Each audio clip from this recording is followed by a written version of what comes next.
संसद का कानून है, सबको स्वीकार करना पड़ेगा।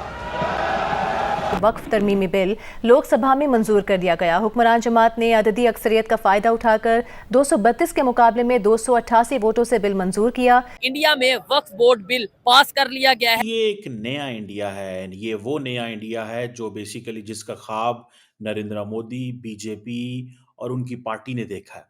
इंडिया में मोदी एरा है। वो ये कह रहे हैं कि भाई बहुत सी ऐसी जगह हैं जहाँ पे कब्जा हो जाता है या कोई ऐसा मसला बन जाता है, इसलिए गवर्नमेंट मैनेज करेगी तो बेहतर तरीके से मैनेज करेगी। फिर इसी तरह जो बहुत सारी जो डेमोलिशन ड्राइव हुई, आपने समझा सुना होगा, बुलडोजर जस्टिस के नाम से चीजें जो हैं वो की गई।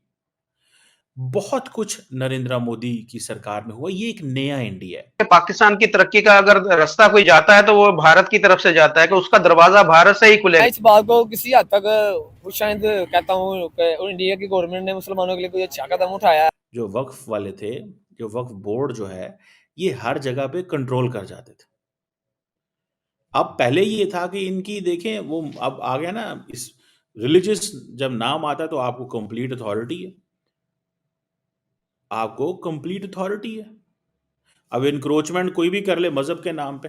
मैं पाकिस्तान में भी ऐसी बहुत सारी जगह हैं जहां पे वो जी मस्जिद बना दी।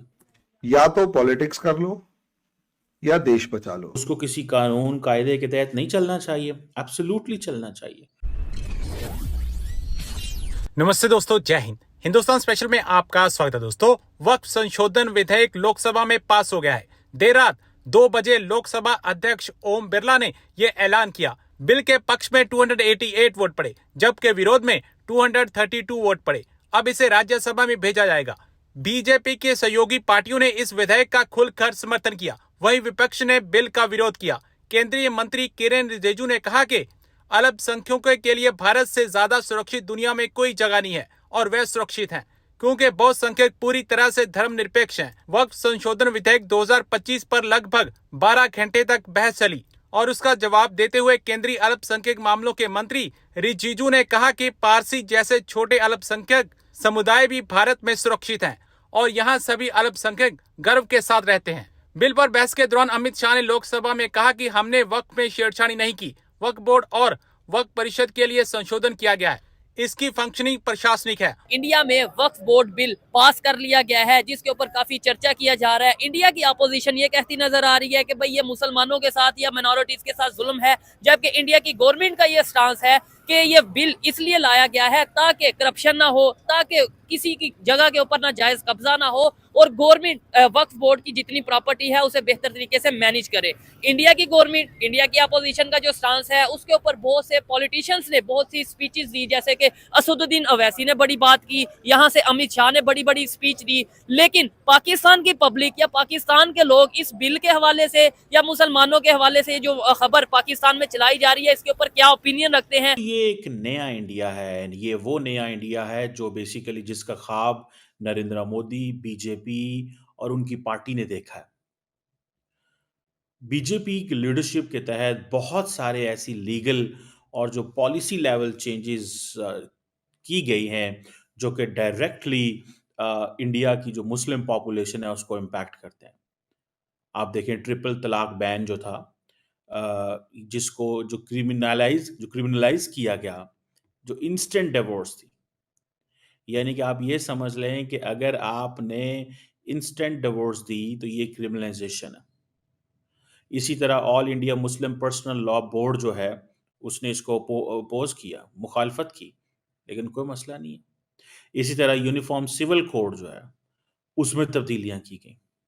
इस तरह वक्फ बोर्ड रिफॉर्म्स 2013 में भी की गई, जब जो गवर्नमेंट की जो स्ट्रेंथ है, जो गवर्नमेंट का जो कंट्रोल है, वो वक्फ की प्रॉपर्टीज के ऊपर कर दिया गया।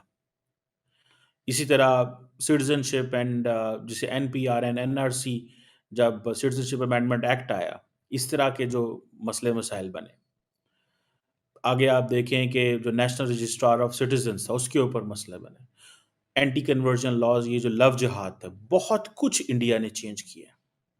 इवन के कहा ये गया है कि जैसे हिजाब एंड रिलीजियस जो बैन है, फॉर एग्जांपल कर्नाटका के अंदर हिजाब बैन किया गया स्कूल कॉलेजेस के अंदर, जिसको इंडिया की सुप्रीम कोर्ट ने अब होल्ड किया।